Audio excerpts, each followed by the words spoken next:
All right. We are live. Good Sunday morning, everybody. I'm joined by a band from Virginia Beach, Virginia, known as Ocean Asylum.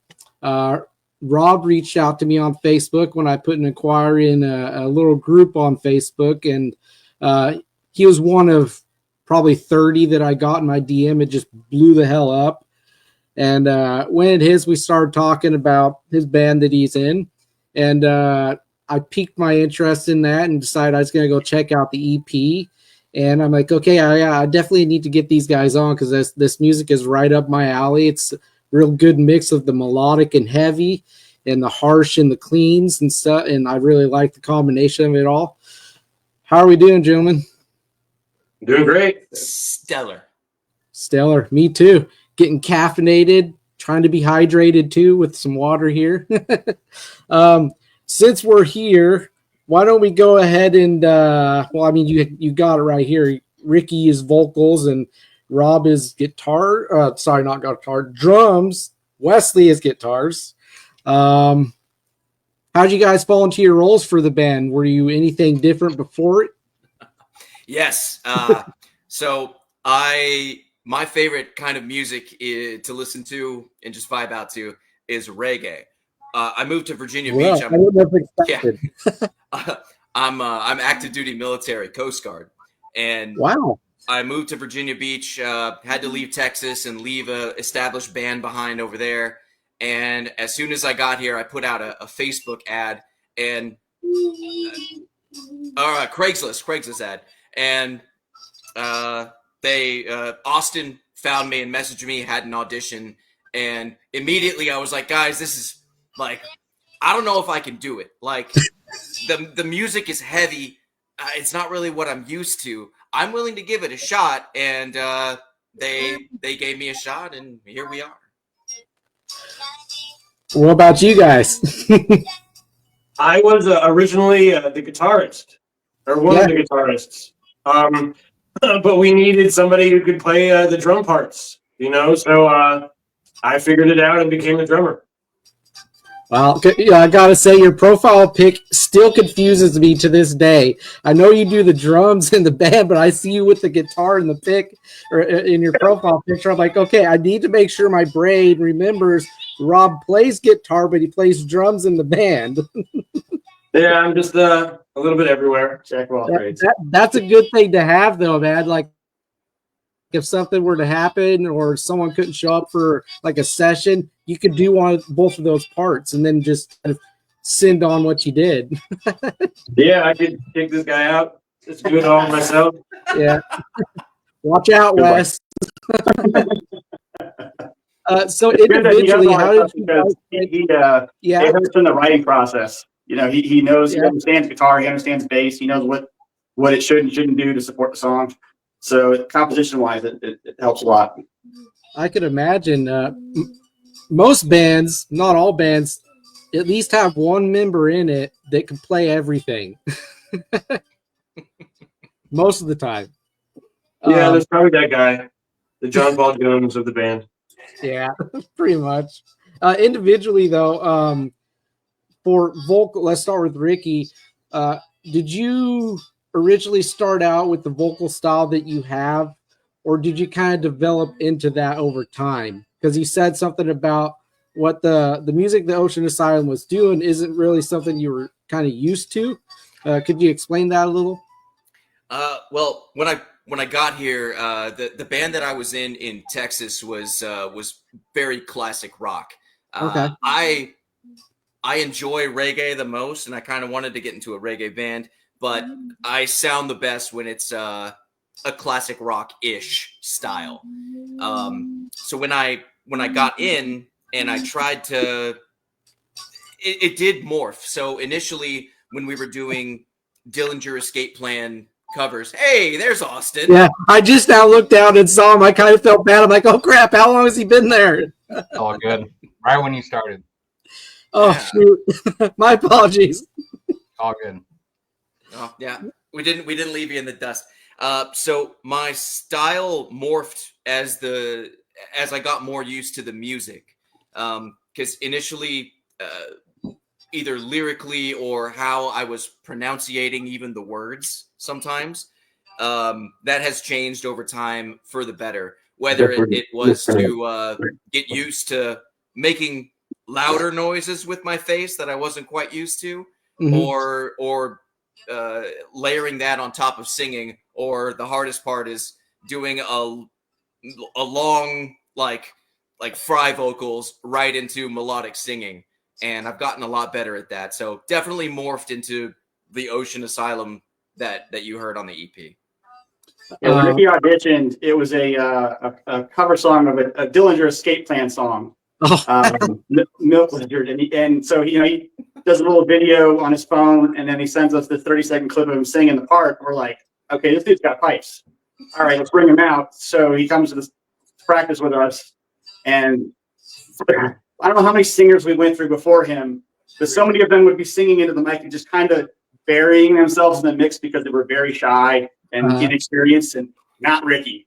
He came in loud, confident, and just gave it his all. And we're like, okay, this dude's he's got something, and he can sing. He can't maybe do the death growl stuff, but that's what Rob's learning. Singing is something that is harder to find, more rare to find it, and you could learn the streaming stuff later. Yeah. And he's getting there, actually, which he's doing. Yeah. My favorite part about our first couple of unplugged sessions, when you I say unplugged, but it's using electric drums, not going so loud to get the cops called on you. But the first couple of times, usually in those kind of sessions, you don't really need hearing protection. And I was blowing out Wes's ears because I project. I'm pretty loud. You put me in an enclosed space, and there's going to be some damage. Damn. So what you're saying is, if the mic was to die in a live show, you're all good. You could freaking. I don't know. Those shows get pretty loud, man. Probably not. Doing you got the pipes. I think you can handle one song or two. Yeah. Before we go forward, I want to turn my attention to Austin and give him some love and say you kick ass on the low end, my friend, and I'm glad you can make it into the sit down. We went over with the other guys, kind of what they do in the band and how they fell into that role. I want to touch on you really quick and ask you, has it always been bass when it comes to a band, or were you anything else before Ocean Asylum? It's always been bass. I got my first guitar when I was 10. I didn't really like it. I broke a string the first day, and then I just switched to bass because it's easier not to break your strings. Yeah. Just get on from there. Well, I'm glad you could make it, man. I want to say you contribute a really hefty, thick sound to the band. So I love what you do. Yeah. So yeah, Ricky, I mean, I wanted to touch on your vocals too and just say that they're super catchy, man. Like the melody and all that, and like you do some harmonies and stuff, and the way you interchange, even if you haven't been doing that kind of thing a lot until recently, you still make it sound easy. You really do. A lot of that is I'll come up with maybe the first part, and then Wes will say something like, hey, what would be really good if we sang it like this? And in my head, I can't hear it most of the time. I mean, I've been a musician for a long time. I started off playing drums. So the rhythm parts are easy, and then if I hear notes, I can come up with something. But Wes is the real mastermind when it comes to the harmonies there. I just try my best. In the studio, I do get kind of frustrated sometimes because they'll say, no, hit this note, and they'll play it on the keyboard. And I will try, and I'll hear it, and I can do it. But then when the music starts, I hear what I've been singing and practicing in my head and out loud for, 3-4 weeks at that point. And once I finally get it and I hear it played back, I'm like, oh, this man's a genius. Yeah. It's good to have somebody that kind of pushes you out of like comfort zones. Oh yeah, absolutely. Yeah. And then for Rob and Wes, what about you guys for the music aspect of like how you approach like making the songs? Well, one of us will usually come, we have band practices a couple times a week, but sometimes, we Like, somebody will be away on vacation or something, and me and Wes will just get together and we'll see like what new stuff do you have, and he'll show me some new guitar riff, or I'll show him some idea I have on drums that we could try, and like, all right, let's do something with that, and then we'll take it and we'll put it in the shed for a while, and maybe one of us will develop it, and then we'll bring it, more to like some sort of full idea, not a whole song, but at least sort of a two parts that are working together now, then the other guys jump in and, they add their thing. Oh, you need a bass line right here, now we can put some vocals on it. And, before you know it, you're already figuring out how do we end the song. Yeah. Rob and I will exchange guitar profiles, throughout the whole band, all four of us exchanging files, where we can all kind of contribute, the ideas that we're writing. And I think Rob and I do the bulk of the arranging of the songs. But like, we definitely are conscious of okay, this part needs a bass part. So we kind of leave that empty, like a blank slate for Austin to do his thing. And we're conscious of like, okay, the vocals, we can't just be playing a million freaking notes. We've got to leave, have a structure of this is where the vocals go, this is where the chorus is going to go. This can be where we get a little crazy. So, and strike that bounce. That bounce is important, and it sounds like you guys are pretty open universally or collectively with how you approach the songs, and it seems like you're pretty open-minded about trying something that might not be, something that's super normal with a song structure. It's like, let's just try this and see how that goes, and Austin, for you, what about you when it comes to the songwriting process? How do you approach doing your bass parts? I kind of like will run the guitar profiles, and I just sit there and like what would sound good and what is not following the guitar, because I don't like following the guitar that much unless it's absolutely needed. So when Wes writes songs, he puts bass parts, and a lot of it is just the guitar riff, which is not humanly possible sometimes on the bass. But there's stuff that I've just written in my head that will work eventually with one of the songs that we're currently writing. So, right, I'm not a bass player, so I like, here's what the guitar's doing. I'll double it with the bass. But like, Austin, definitely do your thing, and he does that. He'll take those parts and he'll make them his own. He puts his fingerprint on every part. Yeah, well, I have a friend that I used to work with at my job who's in a band, and they're kind of like a classic '80s kind of hard rock sound, and he's the bass player. And all the time he'll post up on his Facebook, just there's no other important band member in a band besides the bassist. How do you feel about That's one of those things where it's something's wrong when it's not there. But sometimes it doesn't get all the credit. It's not the flashy thing, but it's the glue. Sure. Yeah. But yeah, no, I think collectively you all bring a lot to the table that works. And I think it's just how you approach it is for being the reason why, because the EP has a really nice, easy flow to it. Everything just is really nice and put together well and structured really well.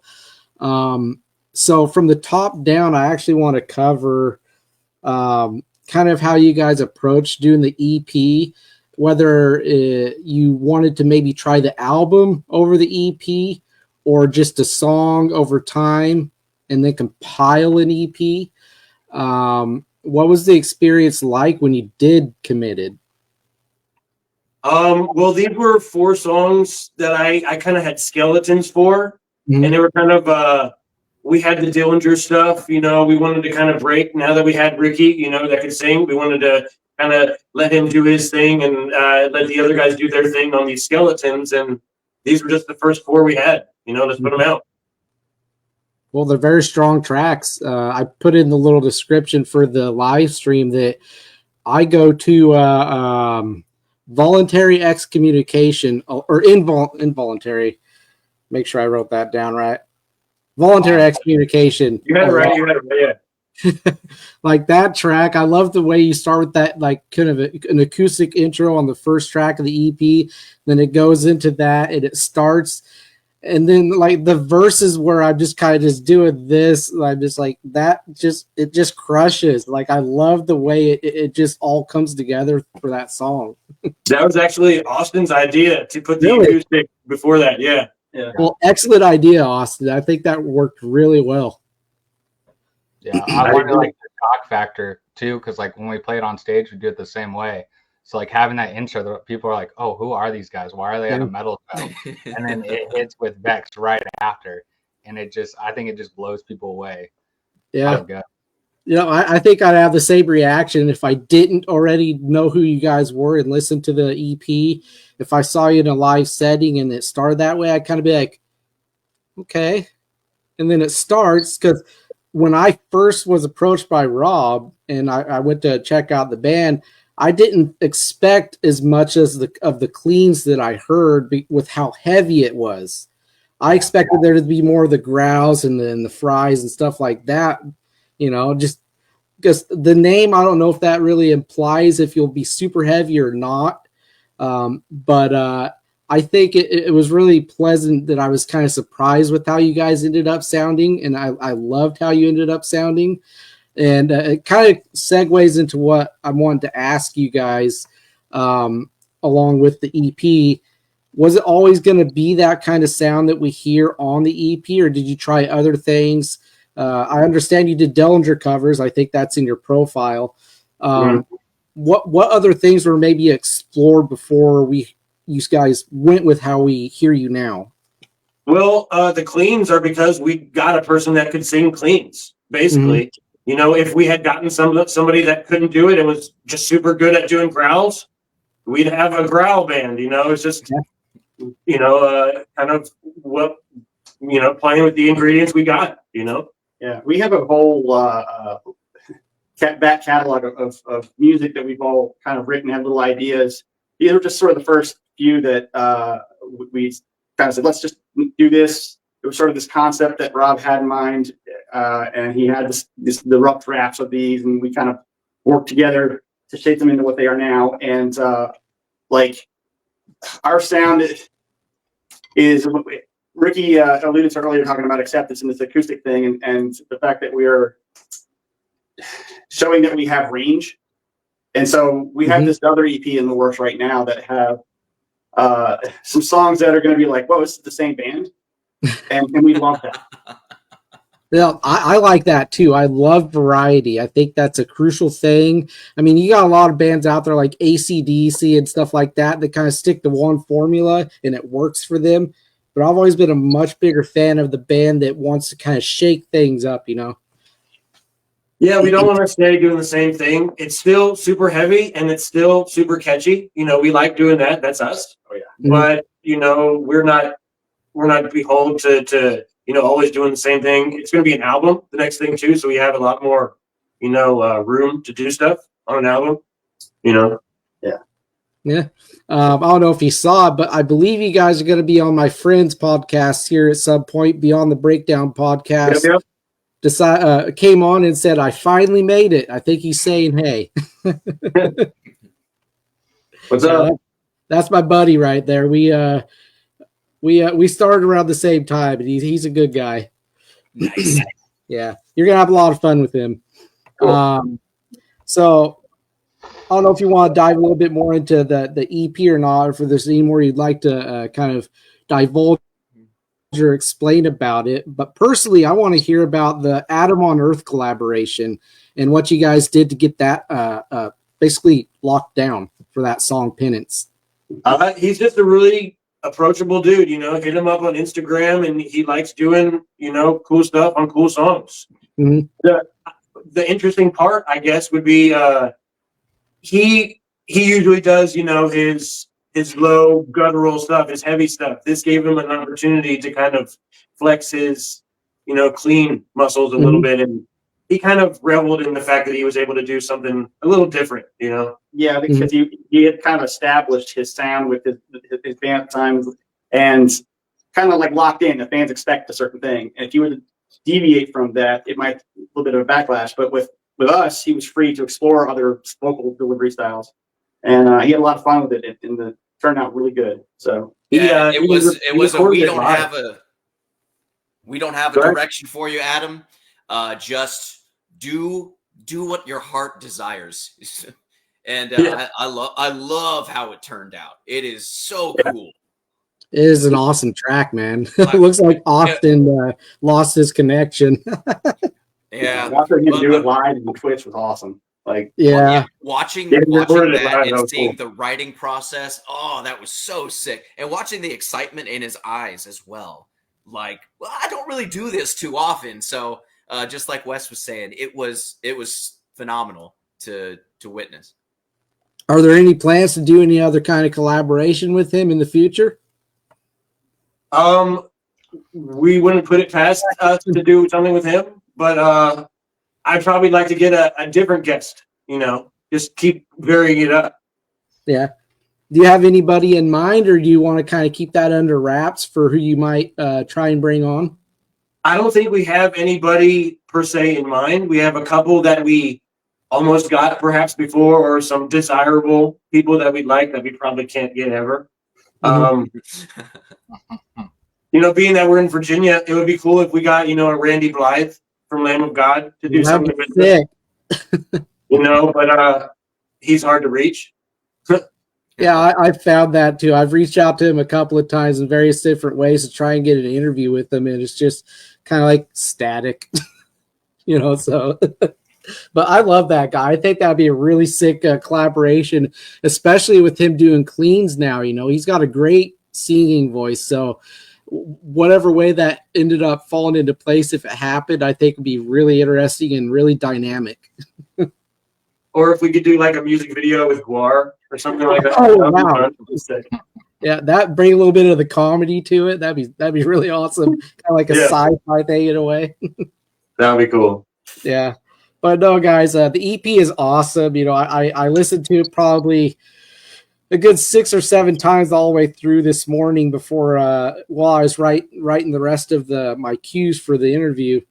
And I've been trying to place for Ricky what his vocal style reminds me of. And it's not necessarily that he sounds like this guy, but I guess it's just the melody that he has in his voice, or maybe the kind of timbre of it. But in some ways, you remind me of the singer of REO Speedwagon. Do you know who that is? I've heard the name. I don't think I've heard any of their songs. He's a very melodic singer. He's got a really nice, clean, smooth voice, and just kind of like your timbre. Certain ways it kind of makes me think of him. And like I went and I actually listened to a couple of their songs. I'm like, it's not like very noticeable, but it's kind of there to me. You know what I mean? And I mean that as a compliment in a huge way, because that guy is an incredible vocalist, and I think you're the same. You got a lot there in your voice. It's very dynamic. You can do a lot with it. And so that's why I'm excited to hear where you go on the music you're working on now, and the surprises that Rob and Wes were talking about. They're going to come. It's always a surprise. Like we come up with these ideas last second. We throw them in there. It's like, does it work? Sometimes it doesn't, but oftentimes you'll hear little subtleties that sneak their way in there, and that just builds on the final product. Yeah, like for the song "Penance" with Adam on Earth. I just told Ricky, I have a plan. Just let's go to the studio. I got a plan. Mm-hmm. Yeah. But fun fact: the day of the recording, we didn't have any lyrics for that. We kind of stole some of the old poetry that I had written just randomly, and what's gonna fit? Okay, this'll work. And we had the keyboard in there, just like, hey, we'll throw it together real quick, see how it sounds. And that's how it turned out. And like, okay, cool. I'm down with it. I mean, it's kind of cool to go back and revisit like old things you'd written down and finding that they kind of work in the context of an actual song, like from a composition standpoint, and kind of like chopping it up and, maybe writing in some new parts for it and all that. Exactly. We have a working, living Google Doc that's shared among all of us. And generally, like, something comes to you in the middle of the day, I will go on that document and, write 2 lines and probably never revisit it. But hey, it's there. As long as it's written down, we can always revisit it. Absolutely. I want to touch on the Dillinger stuff a little bit and ask you guys, you still do Dillinger covers, right? Yep. Yeah. Are they a big inspiration for you guys? I don't know about the other guys, but yes. Yeah. Yeah. How challenging is that? Yeah, that's how I met Rob. Was he had Craigslist the night out there looking for guitar player for a Dillinger Escape band cover band. I was like, all right, actually I kind of passed over it for a few weeks, and then at one point I was like, you know what? If these guys can play Dillinger, they could probably play their instruments pretty damn well. So, all right, not even being that big of a fan of Dillinger, fuck it, I'll join the band. Mm-hmm. And auditioned, got the gig, and having to learn those songs like changed my whole perspective. Like, oh my god, this sounds amazing. This band's like, now I really love Dillinger. Now he gets it. Now I get it. Yeah. I'm not like a super huge Dillinger fan. I've seen him live once with Deftones, and there's definitely a lot more there than on the surface when you hear on the album, and then you see it live and you see kind of visually what all goes into it. It's not exactly simple music to play. When I wanted to do that, it was all about, I wanted to have fun. What did I want to do on stage? I don't want to play anybody else's stuff unless I'm having fun. It's not for the audience. Ocean Asylum is for us to enjoy ourselves. Hopefully. Yeah.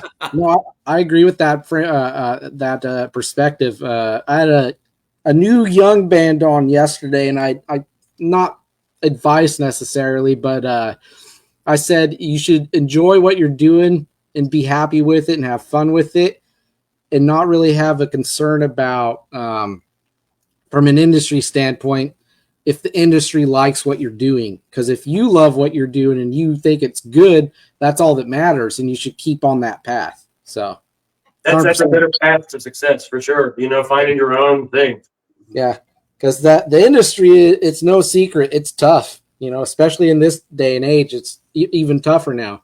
Competitive, and just there's a certain sound you're supposed to have. You're supposed to be radio friendly. You're supposed to look a certain way and all that. So yeah, they want you to sound like what's already successful, not what it might be successful in the future. Yeah, those are the bands that will die as quick as they start too. Being yourself gives you some lasting power. Like, why are we still talking about Dillinger? Because they were so freaking weird. Exactly. Weird and awesome. Yeah. But playing live, how do you guys approach the live setting? Do you do a lot of rehearsals, or do you kind of just crash onto the stage and just throw down and see what happens? I rehearse a lot. Go ahead, guys. We practice like we play. So we pretty much use my garage as an entire music studio, band rehearsal / well, they don't, but gym for me. And it's just a large room filled with fun toys to make loud noises in. So we pretty much set up our own little stage there, and we play a live show for ourselves. That's good. Getting in nowadays, it's a lot of I don't know about rehearsals, but for recording anyways, it's a lot of file sharing and from different states to another state, or from another city to another city kind of thing. Do you guys like being able to write in a room together, or would you think it would still work as well if you were different states, with the writing and all that? I think we do a bit of both. We take advantage of both. When we're not at practice, we communicate, digitally. Sometimes you need to see the tabs, so that's an important part of it. And you need to see the tabs before you go and do the jamming together. So now you have the idea. Now you can do the cool blending and the cool stuff after everybody has the general gist. Yeah, Rob will send me okay, I've updated the guitar profile for this song. Check out my change stuff. Okay. Then there's a riff change where it feels a little jarring. So we'll talk about it at practice, and in the room together as a band, we will jam those parts out and smooth out that transition and figure out, okay, do we need to add a little bridge to get there, or how do we massage this thing and make it so it flows? And there's no substitute for jamming as a band when it comes to things like that to make the song feel good. Yeah. Yeah. I mean, I think it's important, all that, for recording, and then like when you do live. I don't know if every band likes to do rehearsing before a show, but sometimes if you don't do the rehearsing before a show and you just kind of get on the stage, it doesn't always work out and sound the best, So I think every band should always do like that rehearsing, because you want to deliver for the people that come out and see you, right? So the cool thing about our rehearsals is we rehearse the same speed, the same tempo. I have the click track in my ears, so we're playing the songs exactly the same speed. There's no little changes. When we do the live show, I'm not speeding up, slowing down. We're always, right on point. We got to be super tight. We want to, and if we don't practice, kind of soon, maybe that first song is a little wonky, and we kind of get our groove halfway through the set. That's not what it was. We got to start with our groove on. Yeah, and it's important that we play on time, because we have some backing tracks that have to be exactly on time. I've got this pedal that's got these little loops of the parts that we need. Usually it's just sort of this background supporting stuff, and not necessarily the main thing. But if we weren't playing to a click and weren't playing at exact time, those loops would not sound good at all. No, yeah. No, it would. And I think that's a lot of the taboo or controversy when it comes to like backing tracks live, is it's when people hear that if something's off from what you're actually playing live versus what's a kind of like a backing track.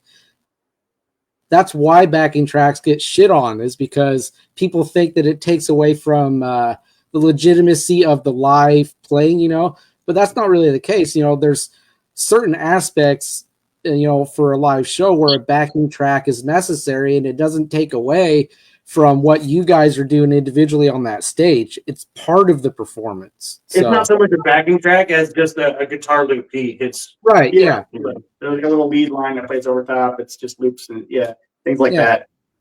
But it wouldn't loop right if we were playing a little different time. Right. It would sound atrocious. Maybe not right away, but after about 10 seconds of it, what are they doing? Yeah. Do you guys like to do like surprises in your set that people don't expect? Like just maybe they think this certain song is gonna be next, and you're like, nope, we're gonna play this band song, and like obviously a Dillinger song, maybe, or maybe something. So we're kind of setting up for perhaps a surprise. We've played like 5 or 6 shows last year, so we're still setting up people to get like what they expect, and then we're going to turn the tables. I would like to turn the tables when they're so set in their ways of what's next. But let's get them kind of set first. Yeah, and I think every show it's like, we've added one more song, or we've always made one little tweak. Like, here's a new song that we haven't played live yet. So. For a cover song or a band to cover, I think one that you guys would pull off pretty much seamlessly is a Periphery song. Good luck to me. I think Ricky can pull that off. We'll see.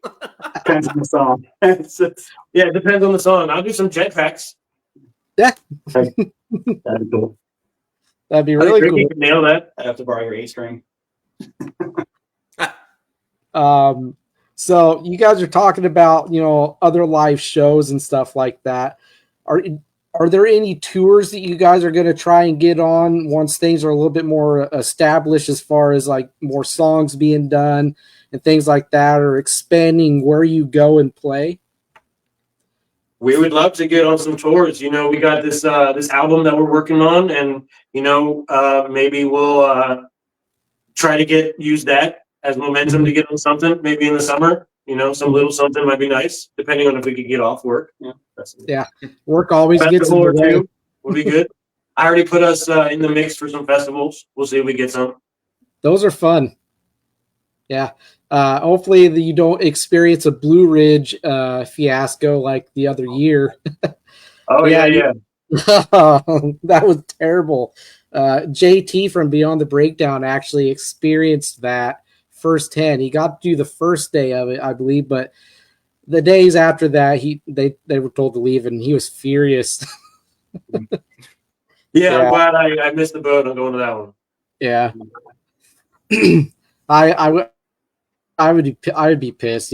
Weather's going to do what it's going to do, but it just seemed like they didn't have any fail safes in place or anything, to kind of make that blow hurt less on the pocket, I guess, for bands and people that attended. It wasn't prepared. Yeah. Yeah. So I think I touched on this a little bit in the conversation earlier, talking about the climate of the music industry today. So I kind of framed this earlier, talking about the single versus EP versus album format.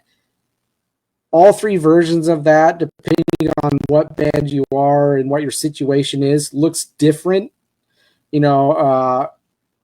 Are you guys kind of just a band that will do whatever makes sense as far as a single, an EP, or an album, whether it's financially or just timing? Because attention spans is kind of what I'm getting on. You sitting down and listening to an album that's over an hour long, like a Tool album or something like that, or a prog metal band that goes on with like 15-minute songs. Sometimes the album experience is hard for people to sit down and absorb. So does that challenge you guys as far as what you release? Does anybody else want to take this one? I mean, for me, it's all based on the content. Is this one song by itself, or is it connected? Are these 4 songs a concept? Is this an album based on the content? Is this 2 different things? Like each one is like a snapshot of where we are. If this is what we have, this is what we have. If we have one song that's really, kind of the work speaks for itself and what it should be. We might have a pool of like 12, 13 songs, but you kind of get it down like, if these 6 are like most fleshed out, these 6 work well together. The next EP will be these, and then what's left over, we can kind of work on those for the next album. As far as the whether single EP, full length album, it's just like you said, depends on what songs work well together, and I think that it's best to have like I think EP makes the most sense because you can kind of turn those out faster than say like a full 12 songs, 6-hour-long album, and you can and you'll tease the single before it's released, maybe 2 singles, release the EP, play some shows on that. 6 months later, another EP, maybe a year later, another EP, but it's that cycle is quicker rather than like 2 years, 3 years between albums. Right. But albums get more press. They do. They do. So there's a balance. Yeah. With the EP, I don't know if I missed it or not. Was there a video for any of the songs that are on that? Or am I correct when I say that there hasn't been a video for anything yet? Voluntary has a video, and Penance has like a visualizer. Okay. I don't know why. I don't think I found it when I was looking for it, unless I just scrolled past it somehow. It's just us in a white room. Okay. You'll see it. I'll have to check it out. I'll need to check that out because I guess I just missed it.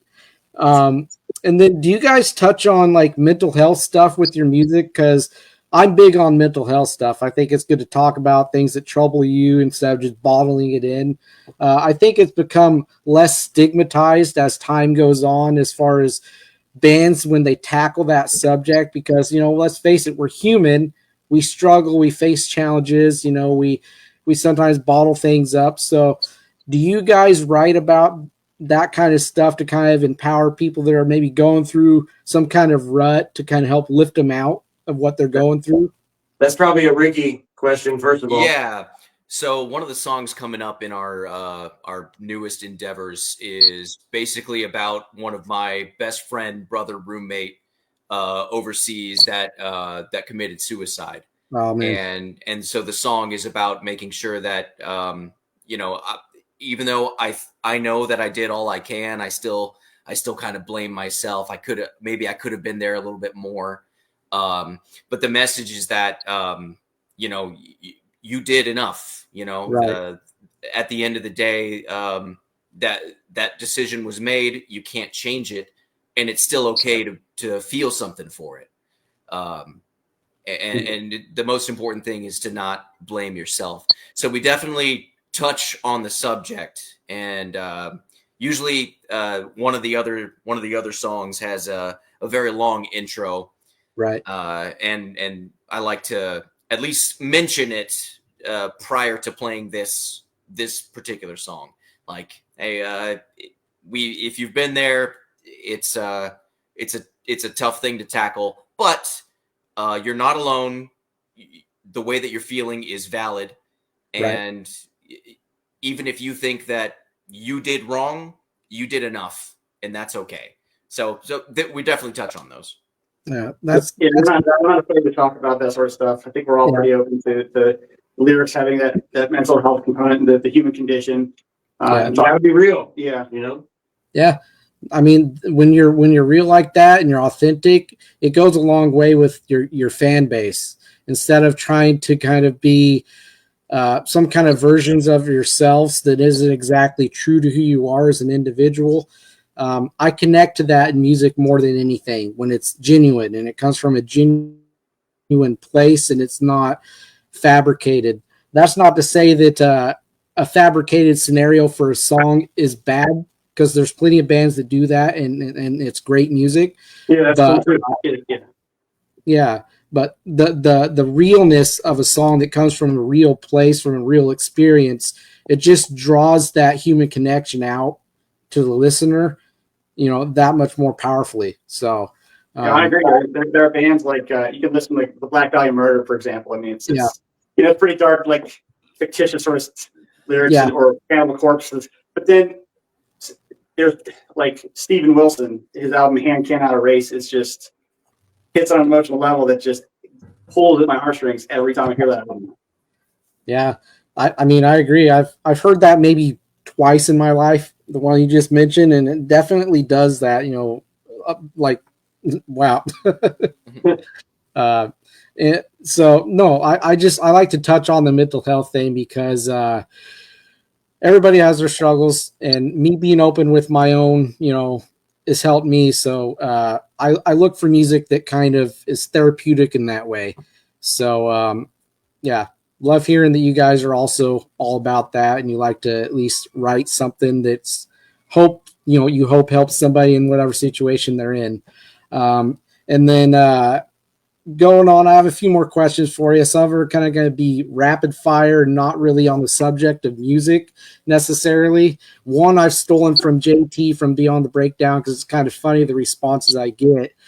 But before I move on to them, I want to collectively ask you guys, because I didn't ask this at the start, how did you settle on the name Ocean Asylum? I want to hear how that name was decided on.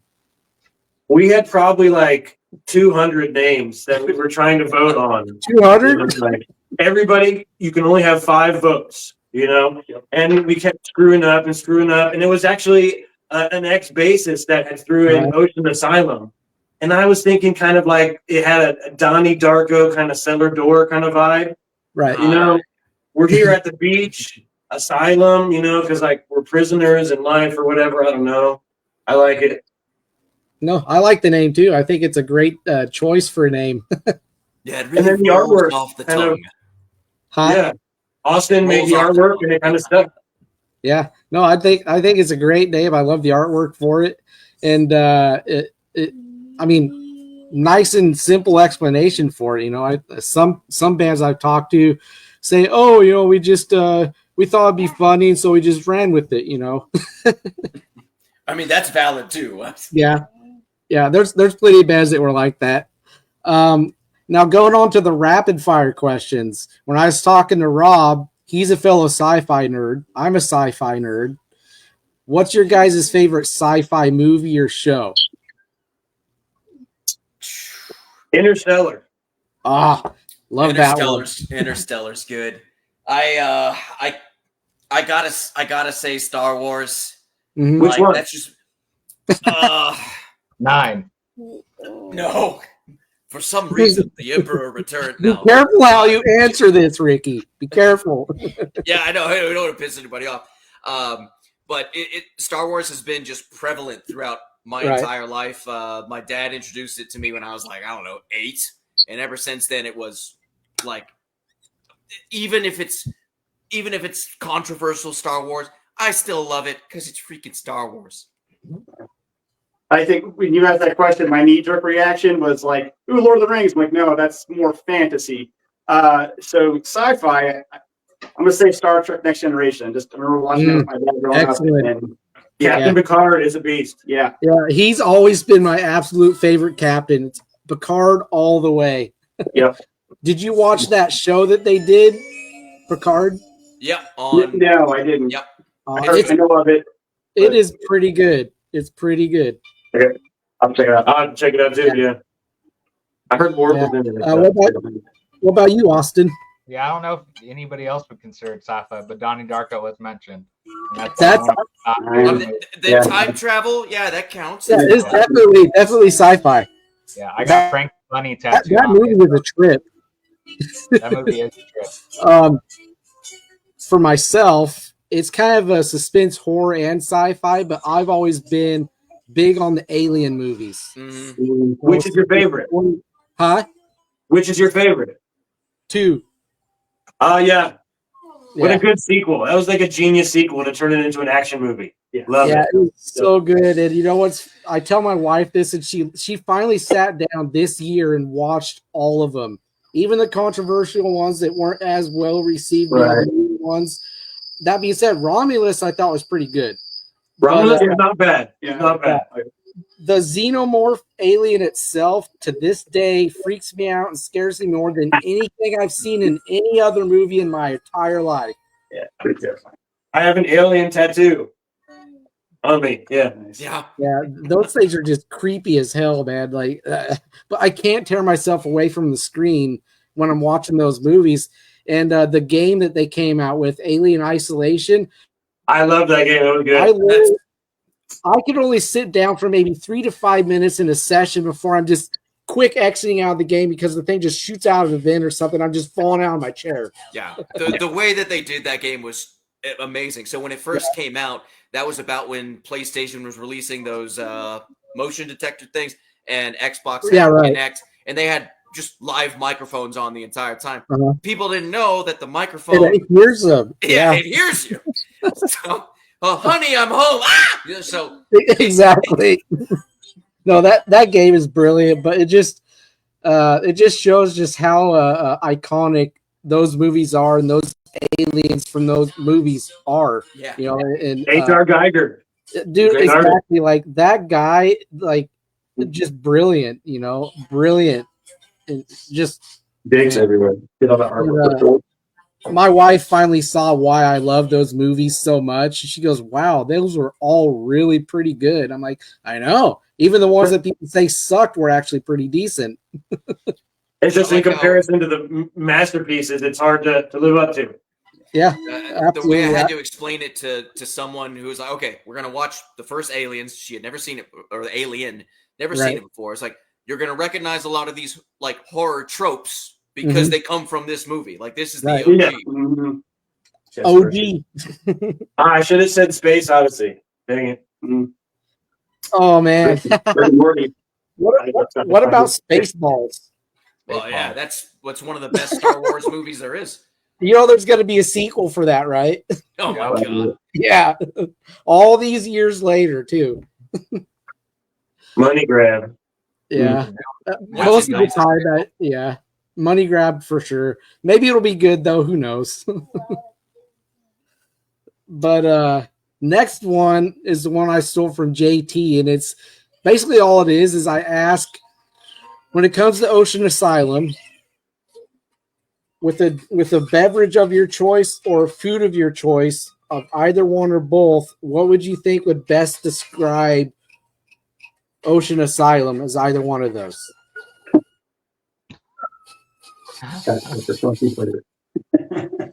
Shrimp pasta.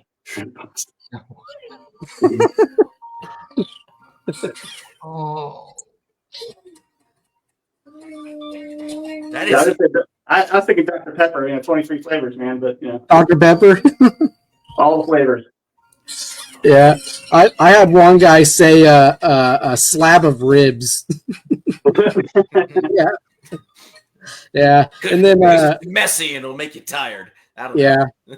I mean, it would work for Ocean Asylum too. If I saw you guys live, I'd probably be tired by the end of the night with all the moshing I do. Want to go home and sleep, pop some Advil. Maybe a long night of iced tea, gets you in Yeah. at first and then fucks you up at the end. Yeah, pretty much. But yeah, I think that's about all I have for the questions. So I think I'll turn it over to you guys. And is there anything that you would like to say about your band that I haven't covered that you'd like people to know? That's a good question. No, I think I can't think of anything. No. Yep.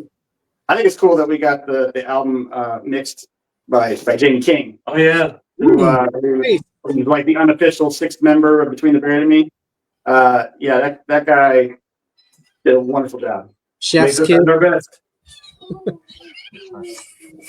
Yeah. Well, I mean, gentlemen, it's been really fun. This has been one of the best interviews I've had of the year so far. I only had a couple so far, but I think this one probably takes the cake as far as the most fun so far.